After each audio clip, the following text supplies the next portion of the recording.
बात आज की चैनल के कार्यक्रम टॉप 10 में आपका स्वागत है। मैं हूं निपुण भार्गव और पेश है आज की 10 बड़ी खबरें।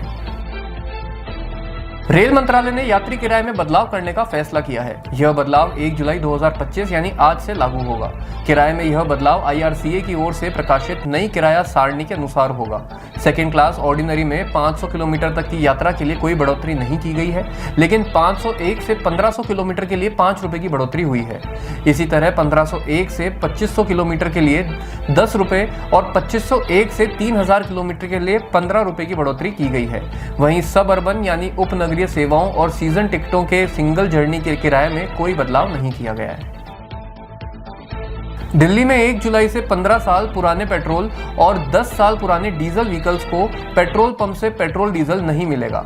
दिल्ली सरकार ने राजधानी में प्रदूषण पर रोक लगाने की दिशा में यह कदम उठाया है।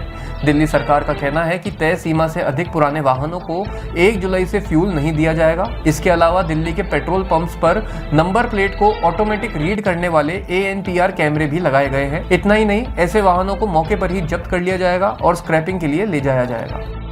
दिल्ली NCR समेत देश भर में मानसून सक्रिय हो चुका है। दिल्ली, उत्तर प्रदेश, पंजाब, हरियाणा, बिहार, झारखंड जैसे राज्यों में कहीं हल्की तो कहीं भारी बारिश दर्ज की जा रही है। आने वाले दिनों में भी ऐसा ही मौसम जारी रहने की संभावना है। वहीं पहाड़ी राज्य हिमाचल प्रदेश और उत्तराखंड में मानसून तबाही मचा रहा है। कई जिलों में भारी बारिश का ऑरेंज और रेड अलर्ट भी है। हिमाचल प्रदेश के मंडी जिले में बीती रात 4 जगह बादल फटे हैं, जिससे भारी तबाही हुई है। फ्लैश फ्लड और लैंडस्लाइड से अब तक एक व्यक्ति की मौत भी हो चुकी है। वहीं 13 से अधिक लोगों के फंसे होने की सूचना मिली है। पहलगाम हमले के बाद भारत के सख्त फैसलों की आंच झेल रहा पाकिस्तान अब घुटनों पर आ गया है। सिंधु जल समझौता स्थगित करने के फैसले को लेकर भारत से युद्ध करने और खून की नदियां बहाने की धमकी देने वाला पाकिस्तान अब भारत से बातचीत की गुहार लगा रहा है। पाकिस्तान ने सोमवार को भारत से सिंधु जल संधि को बहाल करने का आग्रह किया, जिसे नई दिल्ली ने पहलगाम आतंकवादी हमले के एक दिन बाद स्थगित कर दिया था। पाकिस्तान ने कहा कि हेग स्थित स्थायी मध्यस्थता न्यायालय का हालिया फैसला दिखाता है कि समझौता अब भी वैध और क्रियाशील है, लेकिन भारत ने इसे सिरे से खारिज कर दिया है। गाजा में इजरायली सेना के हवाई हमलों में कम से कम 74 लोगों की मौत हो गई है। इसमें समुद्र के किनारे स्थित एक कैफे में 30 लोग मारे गए और फिलिस्तीनियों द्वारा जरूरी खाद्य सहायता हासिल करने के प्रयास में गोलीबारी में 23 लोग मारे गए। प्रत्यक्षदर्शियों और स्वास्थ्य अधिकारियों ने यह जानकारी दी है। अली अबू अतीला ने बताया कि गाजा शहर में अल बका कैफे पर एक हवाई हमला किया गया। इस दौरान वहां महिलाओं और बच्चों की भीड़ थी। उन्होंने कहा कि बिना किसी चेतावनी के अचानक एक युद्ध विमान ने उस जगह पर हमला कर दिया, जिससे वहां भूकंप जैसा कंपन हुआ। भारतीय नौसेना आज अपने अत्याधुनिक रडार से बचने में सक्षम स्टेल्थ फ्रिगेट युद्धपोत तमाल का जलावतरण करने जा रही है। इस ऐतिहासिक समारोह की अध्यक्षता पश्चिमी नौसेना कमान के flag officer commander in chief VADM Sanjay Singh करेंगे। यह युद्धपोत ब्रह्मोस सुपरसोनिक क्रूज मिसाइल से लैस है।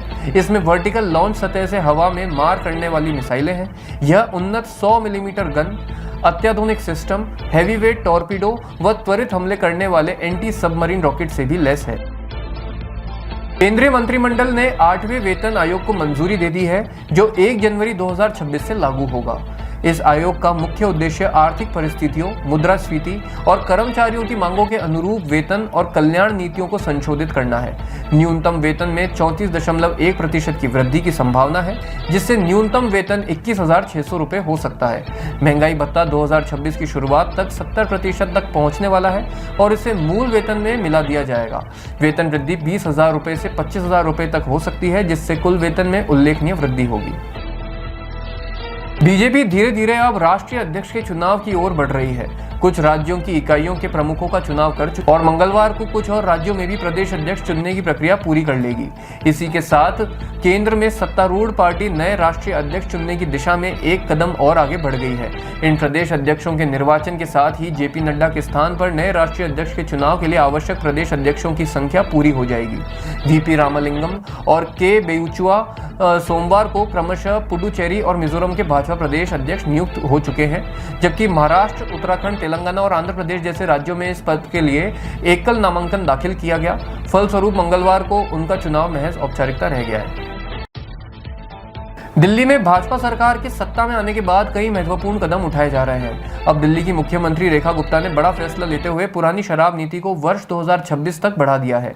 बता दें कि यह नीति सिर्फ 30 जून 2025 तक निर्धारित की गई थी, लेकिन अब इसे बढ़ाने के लिए मंजूरी मिल गई है। अब 1 जुलाई 2025 से 31 मार्च 2026 तक पुरानी शराब नीति जारी रहेगी। लगभग 9 महीनों तक यह आबकारी नीति लागू रहेगी। माना जा रहा है कि आज दिल्ली में आबकारी नीति को लागू किया जा सकता है।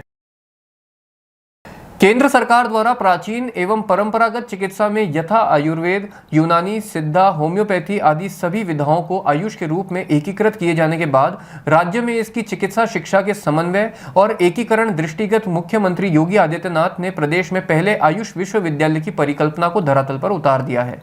महायोगी गुरु गोरखनाथ के नाम पर यह विश्वविद्यालय गोरखपुर मुख्यालय से करीब 25 किलोमीटर दूर भटहट के पीपरी में 52 एकड़ क्षेत्रफल में विकसित किया गया है। टॉप 10 में नहीं, कल फिर आपसे मुलाकात होगी। तब तक के लिए बने रहिए आपके अपने चैनल बात आज की के साथ। धन्यवाद।